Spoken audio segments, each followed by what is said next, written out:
Welcome to the Slop Temple. We pray this video helps. In this video, I will explain how to make blocks with fondant. To begin, gather your essential tools. You'll need a good quality rolling pin, a precise ruler, and a very sharp knife or a pizza cutter. Next, prepare your workspace by dusting a non-stick mat with a light layer of cornstarch to prevent sticking. Finally, ensure your fondant is soft and pliable, ideally at room temperature, for easy handling and a smooth finish. This preparation is key for perfect results. Now let's get to rolling and cutting. First, roll your fondant evenly to a consistent thickness of about 1/8 of an inch. Consistency here is crucial for uniform blocks. Next, use your ruler as a guide and a sharp knife to cut precise, straight strips. Aim for clean edges.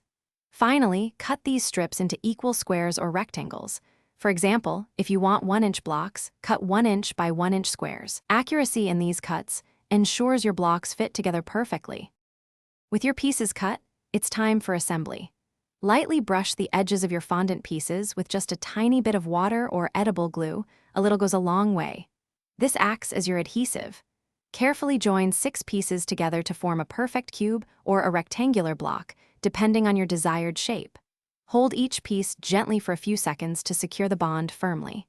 Take your time to ensure all sides are flush and straight for a professional look. Once assembled, your fondant blocks need to dry. Allow them to dry completely for at least 24 hours or even longer for larger blocks to ensure they harden and hold their shape. Store the dried blocks in an airtight container, away from any humidity, until you are ready to use them. Finally, unleash your creativity. Decorate your blocks with edible paint, stencils, or by adding small, intricate fondant details to personalize your creations. Enjoy your beautiful, edible blocks. Thanks for watching. Consider subscribing if we helped you.